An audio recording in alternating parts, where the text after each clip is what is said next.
Assalamualaikum warahmatullahi wabarakatuh. Berjumpa kembali di channel Ardiko Ramos. Informasi terbaru kali ini adalah kabar gembira bagi peserta PPG Daljab 2024 pilot yang ketiga yang sudah selesai UP tanggal 19 November tahun 2024 kemarin. Terkait dengan beberapa hal yang menjadi catatan sahabat-sahabat, misalkan untuk pengerjaan soal ataupun terkait dengan studi kasus dan sebagainya, perlu dicermati informasi penting ini agar memastikan sahabat-sahabat nanti bisa lulus di PPG Daljab tahun 2024 pilot yang ketiga. Dan admin dan tim mendoakan mudah-mudahan yang menonton video ini, khususnya yang ikut PPG Daljab 2024 pilot yang ketiga, bisa lulus 100%. Amin. Berikut langsung saja untuk ulasan lengkapnya. Informasi ini adalah informasi resmi ya sahabat-sahabat, yang kita kutip langsung dari Juknis petunjuk teknis bagi peserta UK PPG untuk tahun 2024 maupun 2025. Bagi sahabat-sahabat yang belum terpanggil di PPG Daljab tahun 2024, silakan cek cara validasi data maupun syarat-syaratnya apa yang sudah ada di video sebelumnya ya sahabat-sahabat. Untuk cek linearitas ijazah itu paling penting, silakan dicek di live streaming di video Ardiko Ramos. Berikut langsung saja untuk apa saja yang perlu diketahui oleh sahabat-sahabat. Kita scroll dulu ya sahabat-sahabat.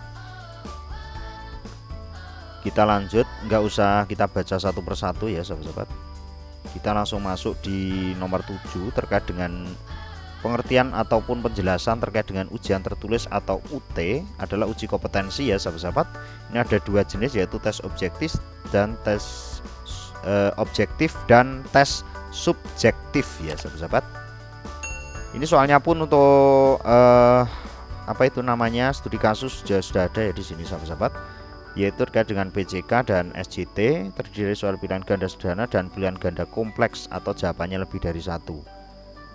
Ini kadang kawan-kawan menjawab itu belum tersimpan ya, ataupun tidak disimpan, lanjut ke soal berikutnya, apakah itu nanti tersimpan atau tidak, ataupun untuk studi kasus sudah ditulis namun tiba-tiba waktunya sudah habis ya, atau tidak melihat waktu terus ujuk-ujuk habis padahal belum selesai menulis ya sahabat-sahabat, atau belum disimpan seperti itu. Apakah nanti bisa lulus atau tidak ya, seperti itu yang akan kita bahas terseputar itu ya sahabat-sahabat. Dan insya Allah nanti ada kabar gembira bagi kawan-kawan. Terkait dengan tes subjektif untuk studi kasus, itu mengidentifikasi yang pernah dihadapi atau masalah, intinya deskripsi ya sahabat-sahabat atau awalan, upaya mengatasi, jadi cara mengatasinya bagaimana, hasilnya bagaimana, dan pengalaman apa yang didapat. Ini yang paling mudah sudah kita bagikan juga ya sahabat-sahabat, informasi ini di Ardiko Ramos sudah kita bedah juga tip untuk lulus. Namun yang nonton cuma beberapa, namun tapi nggak apa-apa ya sahabat-sahabat, karena informasi ini sebetulnya hanya dari tim penilai maupun tim penguji. Jadi insya Allah ya sebetulnya valid ya sahabat-sahabat. Selanjutnya untuk sahabat-sahabat ini waktunya 30 menit. Lanjut kita untuk ke yang pokok masalah yang akan kita bahas pada malam hari ini. Ini awalnya seperti itu ya sahabat-sahabat. Kita langsung scroll paling bawah. Itu sebetulnya kalau mau baca, sebetulnya kawan-kawan itu ada semua ya sahabat-sahabat di sini. Jadi sebelum kita itu bergerak ya, sebetulnya baca juknisnya dulu harusnya. Nah, ini nomor 38 terkait dengan soal. Halaman soal merupakan halaman yang Anda jumpai setelah Anda klik tombol mulai pada halaman konfirmasi tes. Nah, tampilannya nggak usah saya detailkan ya sahabat-sahabat, yang pasti kan bisa dicek di pojok kanan atas ya, ada titik-titik 9. Apalagi kalau sudah sering menjadi operator apa itu ANBK itu sudah paham ya sahabat-sahabat. Selanjutnya yang bawah tampil daftar soal di mana peserta yang dapat berpindah dari soal satu ke soal yang lain. Kalau hitam Anda sudah menjawab soal tersebut, biru Anda sedang berada di soal tersebut, putih Anda belum jawab, kuning menandai ragu-ragu pada soal tersebut. Kalau putih belum dikerjakan, yang pasti itu ya. Selanjutnya ini ya sahabat-sahabatnya di catatan, untuk menjawab soal Anda menggunakan mouse atau enggak perlu.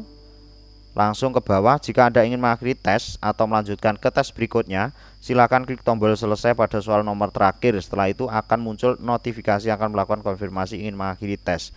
Ini pun juga dipandu oleh pengawas. Saya yakin dipandu oleh pengawas. Jadi dicek, kalau untuk yang pilihan ganda itu sudah selesai, biasanya progresnya 90% sudah masuk. Jika Anda belum selesai mengerjakan tes tapi waktu sudah habis, maka otomatis halaman soal tes akan tertutup dan masuk ke halaman ucapan terima kasih. Kalau ucapan terima kasih yang paling bawah ini berarti kan sudah tersave untuk jawabannya. Jadi jawaban soal-soal yang sudah dikerjakan itu akan tersimpan ya sahabat, seperti secara otomatis.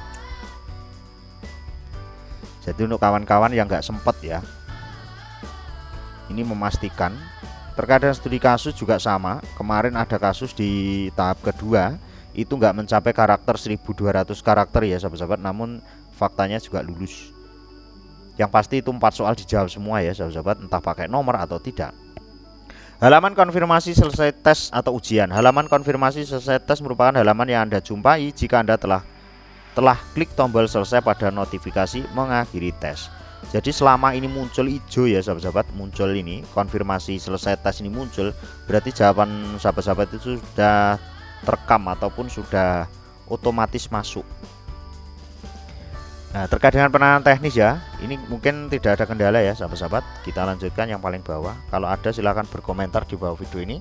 Nanti kita bantu mencarikan solusi atau kita mencarikan informasinya bagaimana. Sudah selesai tes, notifikasi Anda sudah menyelesaikan tes dapat ya pada gambar di bawah ini. Ini bisa dicoba ya kemarin pas waktu ujian ya sahabat-sahabat. Kalau nggak nyobain juga nggak apa-apa ya. Nanti pas, waduh nanti saya kepikiran lagi bang, ini saya nggak mencoba untuk membuka login lagi. Itu terus bagaimana? Jadi notifikasi ini menandakan bahwasanya hanya bisa melaksanakan 1 kali tes.